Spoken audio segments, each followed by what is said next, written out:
일본이 60년 넘게 지켜온 무기 수출 금지 원칙을 스스로 부수고 나왔습니다.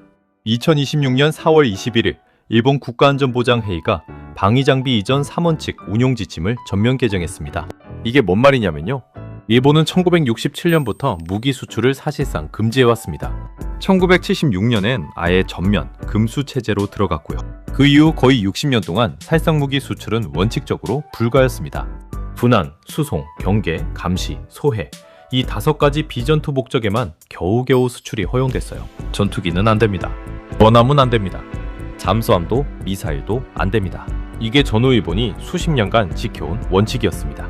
근데 이번에 그 마지막 빗장까지 전부 풀어버린 겁니다. 전투기, 전함, 잠수함, 미사일 지금까지 절대 안 된다고 했던 품목들이 전부 수출 가능해졌습니다. 전문가들은 이걸 일본 전후 안보 정책의 구조적 해체라고 표현합니다. 단순한 규정 수정이 아니라 일본이 국제 방산 시장의 핵심 공급국으로 거듭나겠다는 전략적 의지 표명이라는 거예요. 여기서 질문 하나 드릴게요. 이게 K방산에게 위기일까요? 기회일까요? 결론부터 말씀드리겠습니다. 단기적으로 한국이 흔들릴 이유가 전혀 없습니다. 그 이유를 지금부터 숫자와 팩트로 하나씩 짚어드리겠습니다. 숫자로 한번 볼게요. 한국은 지난해 방산 수출 152억 달러를 달성했습니다. 하나로 치면 약 22조 원입니다. 2년 연속 세계 방산 수출 톱10에 이름을 올렸습니다. 한국수출입은행 해외경제연구소 보고서에 따르면 올해 방위산업 수출 증가율은 12.5%입니다. 반도체 증가율이 11.3%, 바이오가 10.6%, 자동차 부품이 6.3%입니다. 방산이 전 산업군을 앞서고 있는 겁니다. 그리고 폴란드, 필리핀, 페루, 말레이시아, 베트남, 루마니아 이 나라들이 미국을 선택하지 않았습니다. 독일을 선택하지 않았습니다. 프랑스를 선택하지 않았습니다. 한국을 선택한 겁니다. 근데 이게 왜 중요하냐고요? 무기 수출에서 가장 중요한 건 레퍼런스입니다. 한 번이라도 실전 납품을 해봤느냐, 못 해봤느냐. 이게 수출 경쟁에서 하늘과 땅 차이입니다. 구매국 입장에서는 실제로 납기를 맞춰본 나라, 사후 지원을 해본 나라를 믿을 수밖에 없어요. 일본은 지금 이 지점에서 완전 초보 상태입니다. 수출 규제를 풀었다는 건 팔 수 있는 허가를 받았다는 뜻이지 당장 팔 수 있다는 뜻이 아닙니다. 일본 방산업계가 지금 어떤 상황이냐면요.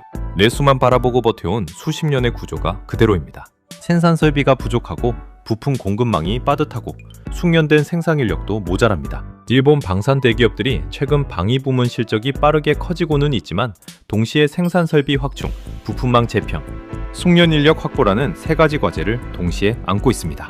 팔 수 있게 됐다는 것과 제때 만들어서 안정적으로 납품할 수 있다는 건 완전히 다른 이야기입니다. 반면 한국은 이미 다릅니다. K9 자주포가 폴란드에서 납기를 맞춰 납품됐습니다. K2 전차가 루마니아에서 미국산 에이브람스를 제치고 최종 낙점됐습니다. 루마니아 정부가 미국 무기를 포기하고 한국을 선택한 겁니다. 여기서 진짜 놀라운 게 나와요. 베트남 이야기를 안 할 수가 없습니다. 베트남은 1975년 전쟁이 끝난 이후 거의 60년 가까이 러시아제 무기를 써왔습니다. 사회주의 국가 베트남이 그 오랜 러시아와의 관계를 끊고 한국 K9 자주포를 선택했습니다. 3,700억 원 규모의 계약이었습니다. 사회주의권 국가에 한국산 주력무기 체계가 진출한 역사상 최초의 사례였습니다. 동남아 방산 시장의 판도가 바뀌는 순간이었습니다. 그리고 페루 계약도 있습니다. K2 전차 54대, K808 차륜형 장갑차 141대, 총 195대, 약 20억 달러, 하나로 약 3조 원 규모. 중남미 지역 한국 방산 수출 역사상 최대 규모였습니다. 잠깐 이것도 짚어볼게요. 폴란드 이야기를 좀 더 해야 합니다. K2 전차 잔여 물량 180대에 대한 2차 계약이 성사됐고 9조 원 규모의 이행 계약이 체결됐습니다. 단순 완제품 수출을 넘어서 폴란드 현지에서 K2 전차를 생산하는 공장까지 가동됐습니다. 유럽 땅에서 한국 전차가 만들어지는 겁니다. 이게 K방산이 단순 무기 판매에서 현지화 생태계 구축으로 넘어가고 있다는 신호입니다. 이게 바로 전문가들이 2026년을 K방산 2단계의 원년이라고 부르는 이유입니다. 1단계가 무기를 팔았다면 2단계는 그 나라의 군수 생태계 안으로 들어가는 겁니다. 처음 무기를 어디서 샀느냐가 향후 수십 년의 탄약, 부품, 정비, 성능 개량 계약을 결정합니다. 한국은 이미 그 고리를 만들어가고 있습니다. 그렇다면 일본은 왜 한국을 주된 경쟁국으로 지목하는 걸까요? 한국 방산 시장에서 일본과 겹치는 분야가 항공기, 함정, 미사일입니다. 일본은 이미 필리핀에 경계관제 레이더를 수출했고 호주에 차세대 함정 공동 개발을 제안한 상태입니다. 영국, 이탈리아와 함께 차세대 전투기 GCAPL 개발 중이기도 하고요. 이 분야들이 한국의 수출 주력 분야와 겹칩니다. 업계 관계자는 이렇게 말합니다. 일본 측에서 K방산 자료를 굉장히 많이 수집하고 있다고, 한국을 주된 경쟁국으로 생각하고 있다고, 수출 레퍼런스가 없다 보니 방산 수주를 위한 외교 활동부터 활발하게 시작할 것 같다고. 이게 무슨 의미인지 아세요? 수출 빗장도 못 열어본 나라가 이미 세계 톱10 방산 수출국인 나라를 공부하고 있는 겁니다. 경쟁을 시작하기도 전에 한국을 벤치마킹하는 나라, 그게 일본이고 그 기준이 되는 나라가 대한민국입니다. 숫자로 다시 한번 볼게요.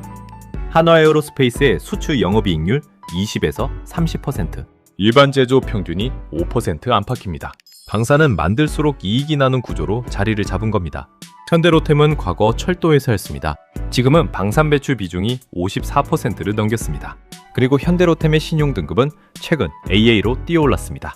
폴란드 수출 효과가 바로 반영됐다는 평가입니다. 골드만삭스는 한국 방산업체에 대한 투자 비중을 확대해야 한다는 보고서를 발표했습니다. 타임지가 선정하는 글로벌 100대 유망 기업에 한화가 이름을 올렸습니다. 세계 최고의 투자은행과 미국 대표 시사 잡지가 K방산을 주목하고 있는 겁니다. 근데 이게 끝이 아니에요. 트럼프 미국 대통령이 2027 회계연도 국방 예산을 2,100조 원으로 늘리겠다고 밝혔습니다. 나토 국가들도 국방비를 GDP 대비 2%에서 3%로 상향하는 논의가 진행 중입니다. 세계 각국이 군비 지출을 늘리는 시대에 K방산이 서 있는 겁니다. 시장 파이 자체가 커지고 있는 상황에서 검증된 공급자인 한국에게는 기회가 더 넓어집니다. 한 가지 더 얘기할게요. 전문가들은 일본의 방산 수출 진입을 위기가 아닌 자극으로 봐야 한다고 말합니다. 경쟁자가 늘어난 만큼 시장도 더 커집니다. 그리고 검증된 역량을 가진 기업에게는 기회가 더 열립니다. 승부는 규제 완화 자체가 아니라 누가 더 빠르게 기술을 확보하고 안정적으로 공급하며 고객 국가와 장기 신뢰를 구축하느냐에 달려 있습니다. 한국은 이미 그 신뢰를 쌓았습니다. 폴란드는 한국과의 계약을 확장하고 있고, 루마니아는 미국을 밀어내고, 베트남은 러시아를 버렸습니다. 이 나라들이 한국을 선택한 이유는 가격 때문만이 아닙니다. 빠른 납기, 현지화, 금융 패키지, 기술 이전, 다른 나라들이 못 해주는 것들을 한국이 해줬기 때문입니다. 그리고 지금 일본이 그 한국을 따라잡으려고 공부를 시작한 겁니다. 60년 만에 무기 수출 빗장을 푼 나라가 가장 먼저 공부하는 나라, 세계 최고 투자은행이 투자를 권고하는 나라, 타임지가 100대 유망 기업으로 꼽는 방산 기업을 가진 나라, 그 나라가 대한민국입니다. 이게 국뽕이 아닙니다. 세계 방산 시장의 숫자들이 증명하는 팩트입니다. 오늘 영상이 도움이 됐다면 구독 눌러주세요. K방산, K외교, K자부심, 세계가 인정하는 대한민국 이야기를 계속 가져오겠습니다.